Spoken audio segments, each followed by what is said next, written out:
This is the second maneuver, bilateral umbilical grip.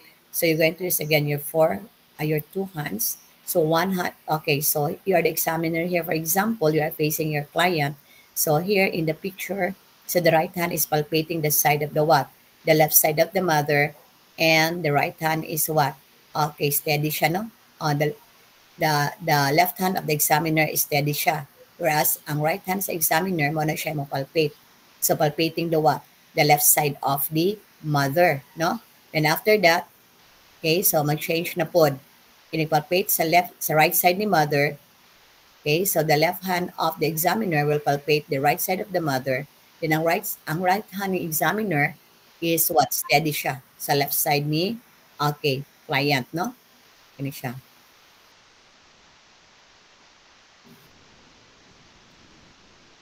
Okay. So, sa kaya na nalod.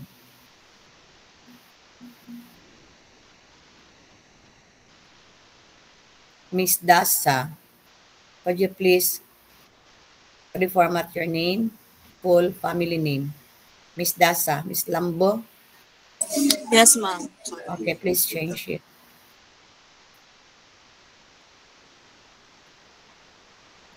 Change that.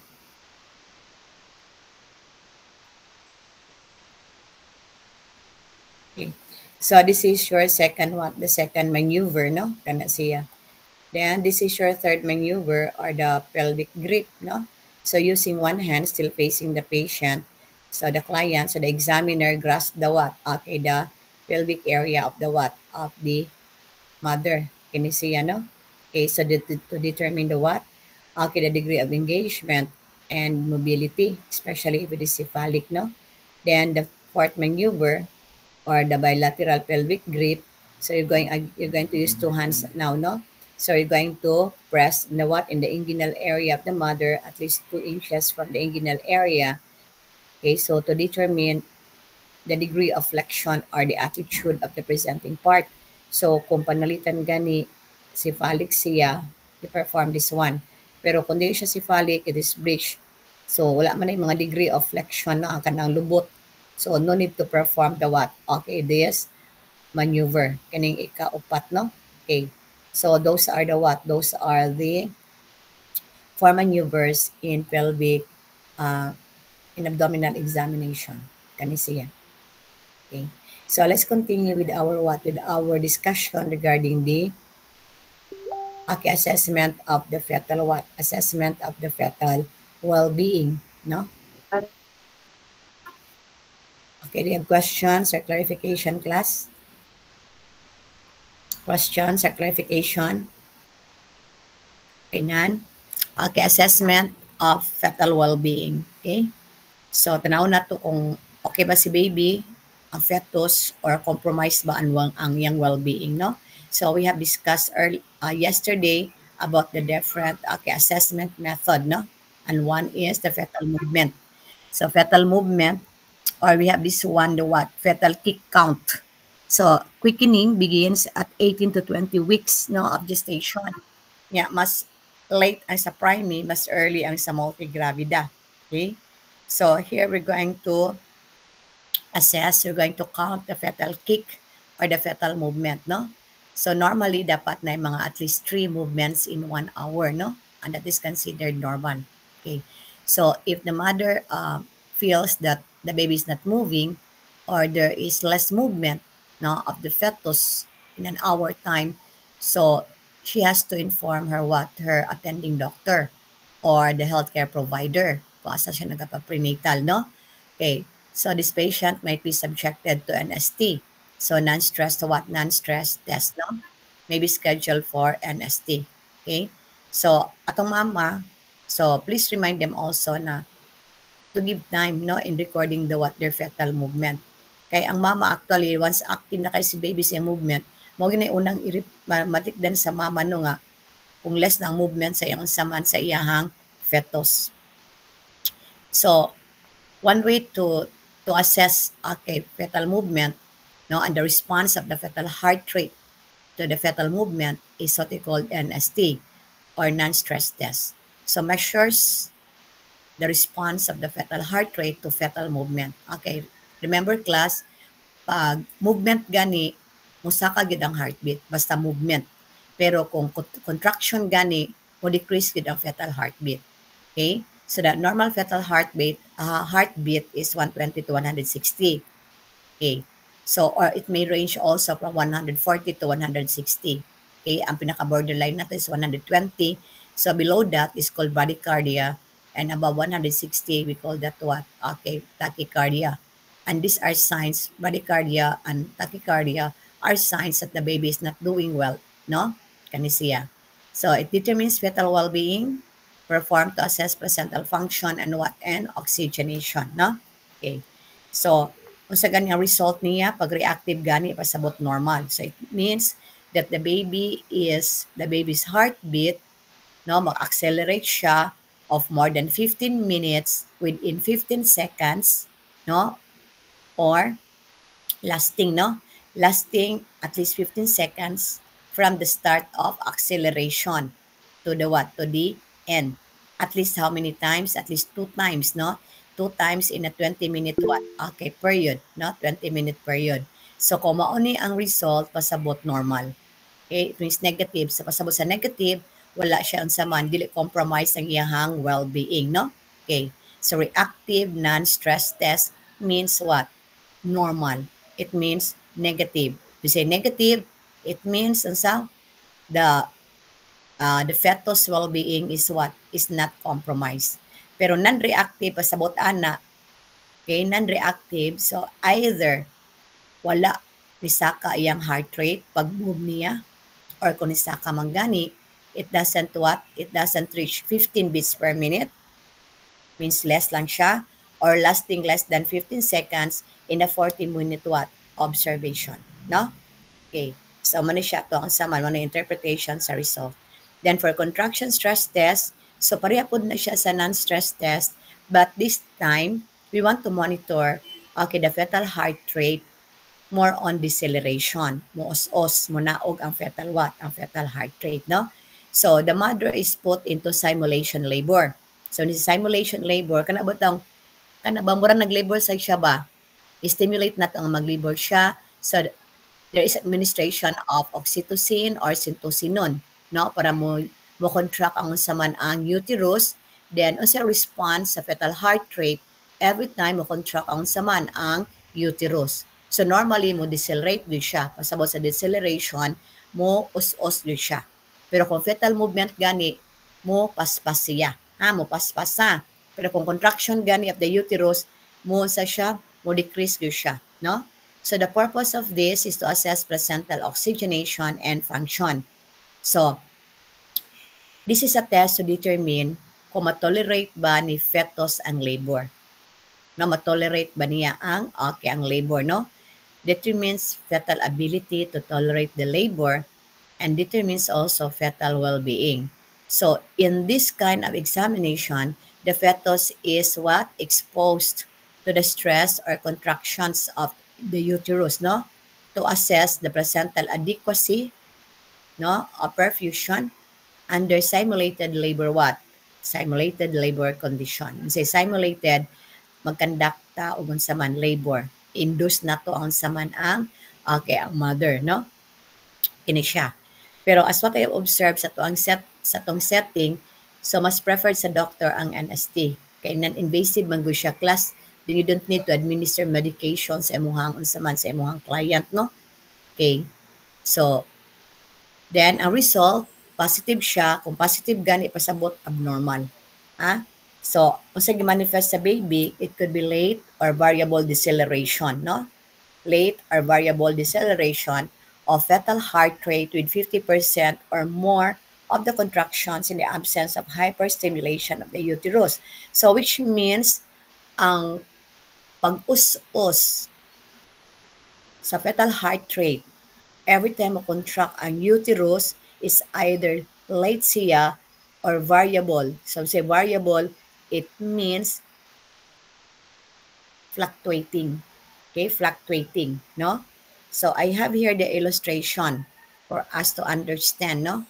Kung sa man siya ang, kining late, early, and variable what? Variable deceleration. Unsa gani pasabot class when you say deceleration of the fetal heart rate? Unsa gani pasabot? Itag deceleration of the fetal heart rate, mo unsa gani ang fetal heart rate, the number of beating. Paspas. Mo fall below baseline, no? Yes, very good, Mr. Fernandez. So mo fall siya below baseline, no? If you want to answer, so you may also write in the chat box, no? Namtay chat box, no? Pwede po siya din na.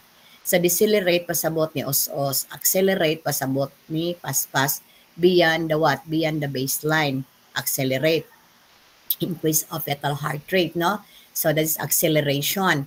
Kung deceleration, pasabot ni os-os siya below the what? Below the baseline. And these are the possible what? These are the possible reasons, no? And there are types of deceleration.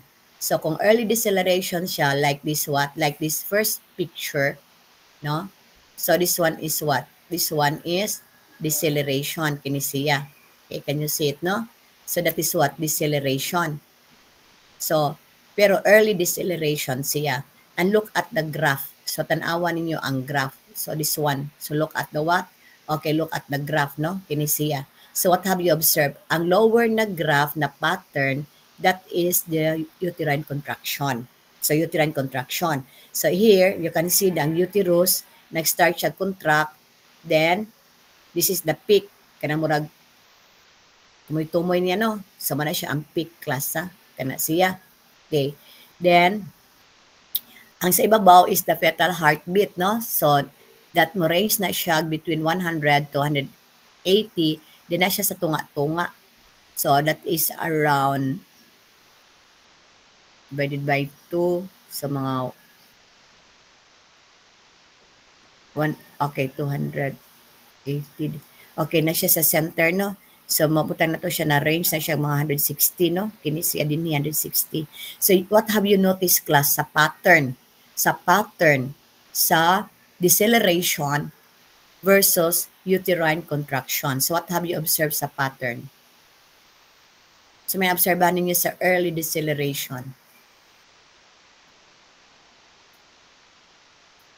What have you observed? Mirror siya sa contraction, miss. Yes, Miss Nirona, that's correct. So, na-mirror siya, no? So, na-mirror siya sa, sa contraction, right? So, na-mirror siya. So, which means, ni-os-os ang usaman, ni-os-os ang fetal heart rate, then ang uterine contraction, padulong siya kung saman, padulong siya og saka, no? Pasabot mo intensify na siya, ma-intensify na siya, class. So, nakita nato sa illustration na ang pag-us-us di ay mo-occur ang pag-decelerate sa fetal heart rate as the uterine contraction also starts to what? To intensify. So, mo-ascend to the peak. So, increment, we call it sa side as increment. Then, ang tip ana niya is peak or acme. Then, you have decrement. So, increment gani pasabot ang imong uterine contraction, padulong pa siya ni kusog, no? Kini kusog siya hantod sa pinaka-peak niya. So, we call this one increment or ascending. Then, mo na pinaka-peak sa uterine contraction. After that, padulong na po siya mo relax. You call this one decrement or decrescendo or descending, no? Then, mo relax na po siya. So, if you look at the illustration between the deceleration ang uterine contraction. So, makita nimo ang peak sa imong deceleration, of course, sa peak po sa imong saman, sa peak po sa imong uterine contraction. And that is normal. Okay? So, early deceleration is normal. Okay? So, commonly, it is caused by what? Head compression. So, wala lang kayo intervention, ani, but kung gusto ka, pwede na po nato ibutang atong client into left lateral what position. That's all, no? To improve the oxygenation. Kaya wala na may pressure sa vena cava. So, wala na yung pressure. So, dili na maus-us ang BP ni mother. Kaya once maus-us gani ang BP ni mother, so there is problem now in the delivery of the oxygen to the what? To the fetus. Manato na siyang ipatakilid para ma-relieve ang iyang vena cava, no? Kini siya. So, this is early deceleration. Okay, so how about your late deceleration? So, what have you observed according to the what? Okay, according to the pattern, according to the graph. between the fetal heart rate and the uterine contraction. So, sa may na-observe ninyo, class? What have you observed? Class. Okay, look at the illustration. What have you observed?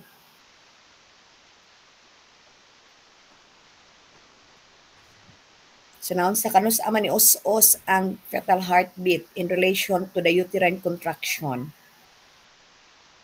In relation to the uterine contraction, kanus naman siya ni us-us. Mo decelerate siya miss after sa contraction. Okay, so after sa contraction, so which means very good, no?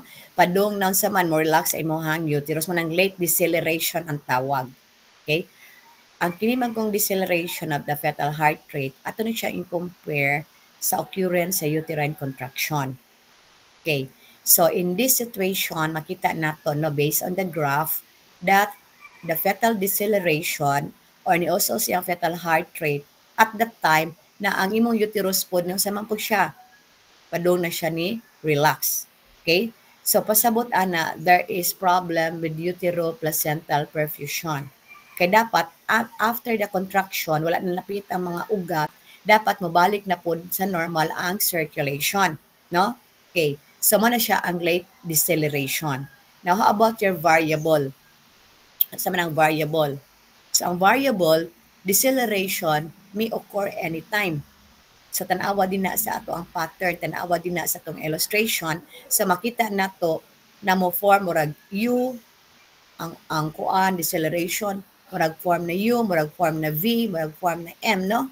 Nga, murag dili na siya related karon sa uterine contraction. Okay, so anytime mo unsa man siya, mo decelerate siya. So we call this one variable what? Variable deceleration, no? Okay, so these are the types. So muna itong gina-monitor class, ha? So if the mother is into labor, so di na to makita ang fetal well-being. So you cannot see the baby, no? So one way to monitor the fetal well-being, if he's doing well or not, is by monitoring the fetal what? The fetal heartbeat. And through this, makita nato nga unsa man. Ha? Normal ba yung unsa man? Normal ang iyahang heartbeat, no? Okay, within the range ba siya? Nga, normal ba ang pag-decelerate niya in relation to uterine contraction? Okay? So, dili kay maabot mo sa labor room, na kada ba mo labor requirements, no? Mag-labor watchman mo, so requirement na ninyo. Dili kay paabot sa labor room class, yung patient is in one bed, nga ikaw pod in the other bed, no? And just looking at your patient. Pareha ito akong estudyante, ha? So, from our campus, no? Na duty. Yeah. So, I was asking her, okay, are you doing your labor watch? Siya, yes, ma'am. Asa man ni kasuroy-suroy, kinsa man ni kasuroy-suroy. Isa man eh. Where are you, lady? Oh, si kuan man ni oh, asa man ni siya. Ngita siya signal.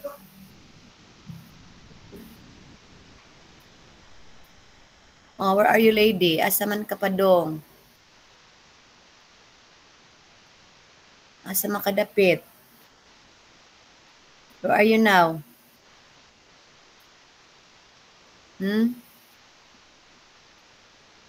Asa to suroy-suroy? You know, class, I will not be repeating my discussion, ha? Okay, so that's why, if you cannot attend my class, so it's your responsibility na, ha? Okay, we are trying our best, no? Okay, to meet your learning needs despite the what? Despite the present situation. So, this is the list that we can do, no? For you, no? Okay, may magani mo kay na may online class in my time niya. Ay lagpolog, ay lagkamuka pool ko may yung teacher ha nga sa inyo man ang panahon, ma'am, no? Okay. So what I mean is you are lucky. You are lucky today, no? So you can meet your learning needs at the comfort of your home, no? Kami sa una dili magbagyo karong adlaw class ini kabuntag following day na report dayon mi. Balang walay kurente, ang uniform, wala matarong og utaw. No? Basta report yun. Klase yun dayon.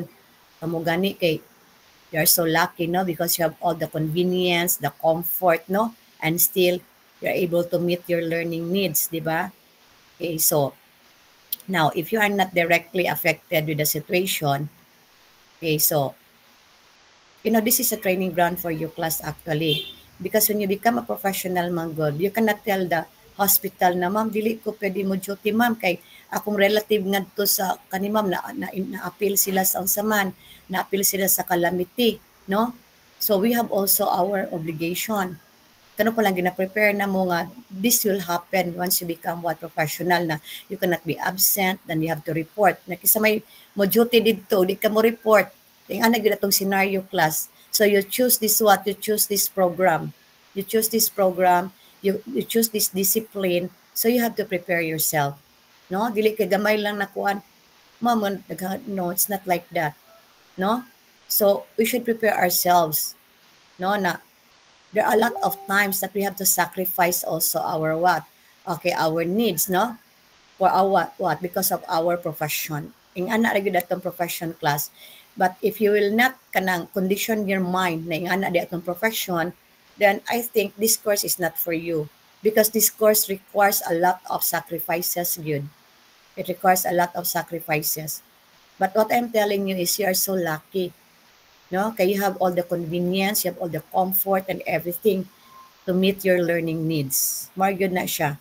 No? So kung minor lang yun na inconvenience, so let's not what? Let's not complain. Kung minor lang yun na inconvenience, let's not complain. Kung kami lang na faculty, kalipay lang namang way klase, no?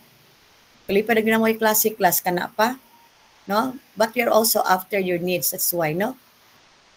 Okay. So that's why let's not complain even with minor what discomfort. Okay, minor naman ni siya. Unless your family is directly involved, we can understand that. That's why we are not so strict with attendance, no, during in this situation. Okay, because you can understand nga probably you are not you cannot focus because your family is involved, no, something like that. So sa mga panahon sa una class, kay mi ma'am, uli mi ma'am, among kuan dito ingon mi among din sa una nga nya usa may mabuhat nimo dito kumadto ka mama nagsulti usa may mabuhat nimo usa may matabang nimo ingadto nimo dito so padugan-dugan lang kas liability niya dito no ingana gyud sa mga sa una class so mo na kami train gyud mi sa mga inconveniences no maski nagbaha pa din na nagunsa din na report din mi kay mo gina-train sa mo kay we embrace that also, we embrace that because we know that is our profession, no? Pero that's why you have to be what? You have to be appreciative also, no? Dili kay masira tag complain even how minor. So we should not kanang kuan bitaw what you call this one, di na to siya kuan bitaw kanang mga minor discomfort na to. I'm not saying that you have to disregard that. No, but if you are willing to sacrifice, then do it, no? Gusto mo ta mag-nurse, di ba? Gusto ta mag-nurse. Okay, or some of you might like, di ba, na may mention na gusto mag-doctor. Can you imagine that? Mag-doctor ka, 36 hours biya ka mo duty. Can you imagine that? No? Okay, so man akong dimension, no? So, dili na to siya in-nurture. Let's not nurture mga complaints class. Okay, let's not nurture this one. Let's not nurture mga minor discomfort. We have to embrace this one because these are part of our learning, no? Kinesiya. Okay? I can understand also the concern of your what? Of your parents, your family, if you are not allowed to go out. Okay? Okay ra gyud na siya. That is, if you are inside your house, no? Makasabot na gyud mi ana. Pero kung ingon ka ninyo nga, di may pag-awsa ma'am, yan, no? Nagsuroy-suroy day ka dito. Ha? Take note of the karma. Kanarabag the karma, no? Okay. So, that's why we are not forcing you to attend, but we are requesting that if possible you attend the class if you have enough what? Okay, if you have enough signal there or adequate signal. And I understand that some of you nag-data lang, no? Okay, nag-data lang. So, that's mga, paano yun na siya class, mga minor discomfort, agad na siya. And remember, these are not always. Di man siya always, no? Okay. So, asa naman to si ko nagsuroy-suroy. Pero at least yun na lang. No? At least naminaw siya. Okay? So, for those na wala ni attend sa classes, I hold them responsible, ha? Okay. And also, please be reminded that our midterm exam would be next week. So, na-move na siya, no? Supposedly, I'll be giving the midterm exam today. So, ito na siya i-move next week, Thursday. So, for those who are not here, no, si Say Mayor, so please inform your classmates, ha? Okay? So, although this is not your obligation class to inform them, they're already adult enough, no? Kabaw na sila silang responsibility. Okay. Sige, so let's continue. So, muna siya ang variable, muna siya ang late, muna siya ang early deceleration, ha? Okay. So, for late and early deceleration, so, of course, there are interventions, no? Namatay mga interventions. For late gani, wala kayo tayo intervention, but you should closely monitor the what? Okay, the patient, no? Or the client, kay anytime might happen to the what? There might be, okay, sudden changes, no, in the fetal heart rate. So, mata ko estudyante, ningon siya from our campus, no? Can you imagine that? Ano man siya class, pag nag-duty mo sa hospital, so naamoy labor watch, naamoy handle. Okay, cases, no? Nga, kung kinsa gi labor watch nimo, imuha ng patient, ikay magpaanak-anak. And this student, so, okay, so did you do, are you doing labor watch? Yes, ma'am. Okay, how? When you are seated away from your client, siya, ako lang gitanaw yung naong, ma'am. Kung makita din sa naong, no, nang nag-contract ang uterus, no? Kunahuna ba? Sige. So, how did you know nag-contract na? So, ang yak naong kuno sa pasyente niya kay maguba basta ni contract na. Ah, okay. Nga, how about kung ang pain threshold sa mga pasyente taas? Di na maguba ang naong, no? Di na maguba. Nga, and then siya, nama sa CTG, ma'am. Oh, niya. Na CTG. Okay, so, okay, I can understand your patient nakataas sa CTG sa monitoring machine. But the question is, do you know how to read the strips? Una kong pangutana, no? Yeah, what if kung panalitan, tantango na ng CTG? So, isang pag-monitor nimo sa labor, sa kuan, sa uterine contraction. What if suddenly nagbati iyang uterine contraction? Yeah, di ka pwede mo claim na nag-labor watch ka by looking at your patient class because the pain threshold, no, is varied na siya from one patient to another. May uban, 8 cm na ang nang di gyud maguba. Kung may uban, 3 cm pa lang gani, una na sinagilak-kilak no, na mga yung nag-pain reliever. So that is not a guarantee class by looking at the facial expression of your client na naga-contract ang uterus or wala siya ga-contract. Okay? So, if you're going to start your clinical exposure, please maximize your exposure in the clinical area. You cannot learn everything in the classroom. And what you have learned in the classroom, you need to reinforce this one. No? You need to reinforce this one by exposure in the clinical area. Okay?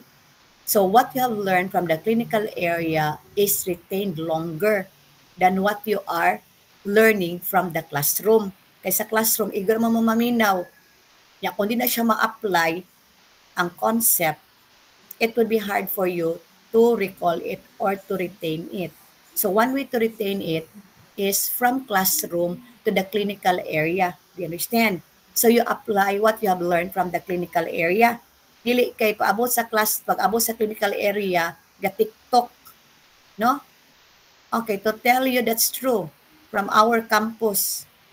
Kaya wala may preceptor. Ang preceptor wala pa naabot.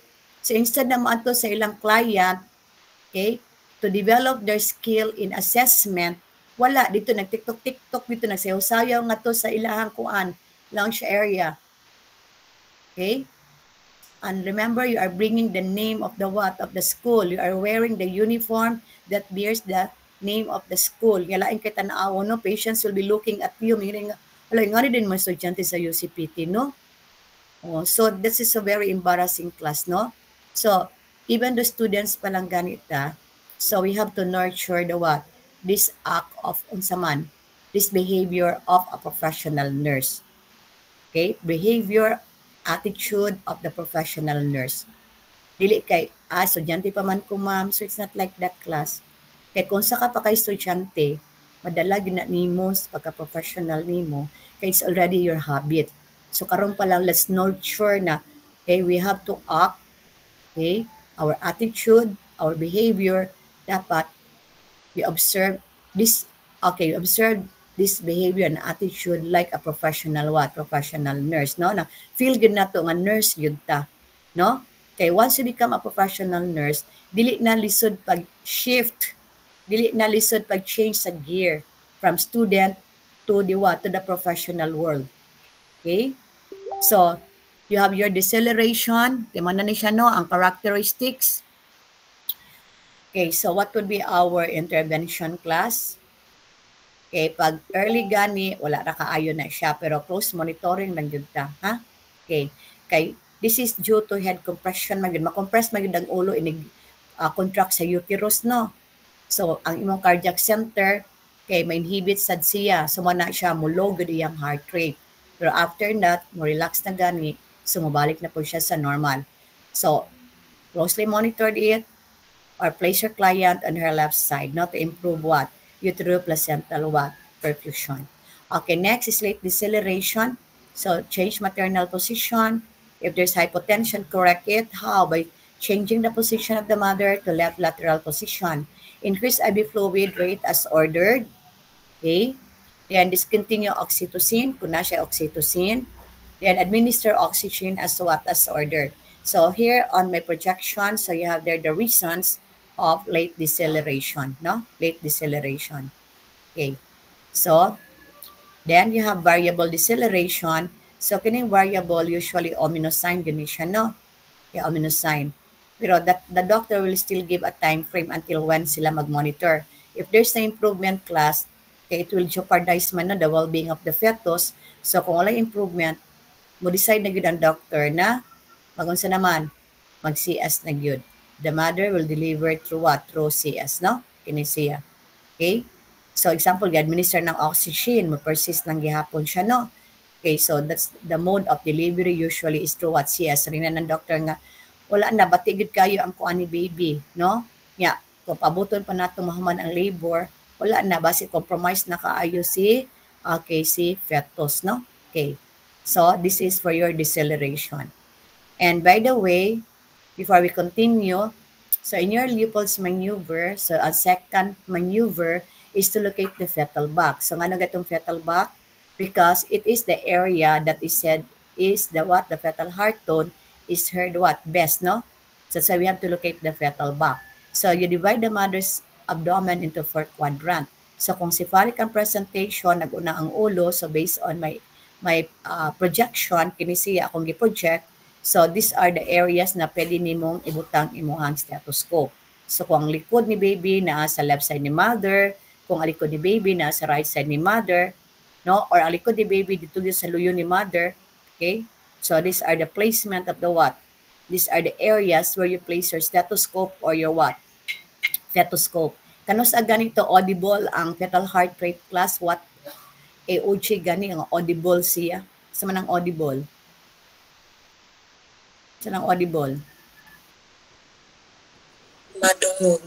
Yes, madungog, no? Okay. So, madungog siya, no? So, pila gani ito? Pila ka weeks gani? Pila ka weeks AOG? Naklaro gyud siya? Can Doppler is 10 to 12 months. Klaro na, no? Pero ang stethoscope, pila gani siya ka weeks? Naklaro na siya?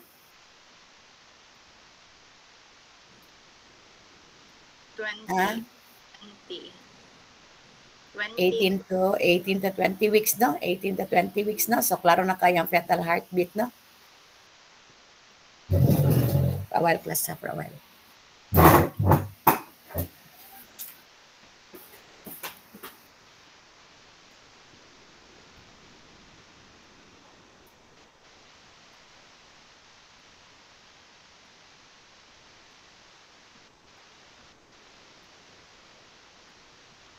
Okay, prawal. Isahan. Awansahan.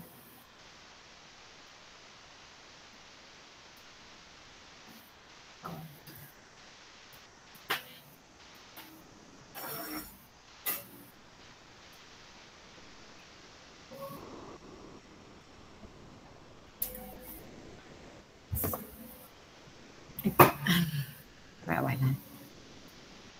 Nakita na ako. Sa inyong attendance, electus. Mo ni. Si Suarez to ganina, no? Ito on video, no? Si Suarez to. Where is she? Sorry, miss. Natutlokan ra to, miss. Okay. Asa man diay karon? Kanang gisugo manggo ko karon, miss. Sa ako lola ba? Okay. Sige. Thank you, miss. Okay. So, multitasking diay karon, Miss Suarez, ha? Ma'am? Multitasking. Yes, miss. Kaya wala man ko imukuha nila, miss, mo assist. Okay, let me check daw sa ang attendance schedule, be. Ako tanawon, be. Okay, I'm not particular about attendance, no? So, I'd just like to know, no? Kinsay wala. Si Arminion, wala. Ana, si Arminion. Na, miss. Yes, I can see you. Okay. Kisa man si Francesca. Could you please rename your account? Francesca. Miss? So, na, Could you please rename your account? Kaya Francesca na may Ay, nakakuan. kaparoso na, miss. Wait, Ha? ako change. Kaparoso ni miss. Oh, that's why. Kay Francesca na may nakabutang, please include your family name. Include your Yes. family name. Sorry to cut you Ano off, sa pero Ma-change na, end na ang call na to. yes, pa doon na siya mo end. Okay, sa ako lang siya i-end sa ha. 300 minutes. Okay, sige. So, I'll give you another link ha. Okay, so please leave the room. Kaya maglisod ko kuan. Kaya sa inyo meeting kung napay nabilin sa room niya, muna kung mulakaw. Okay, please leave the room, class. End your call. Leave the room.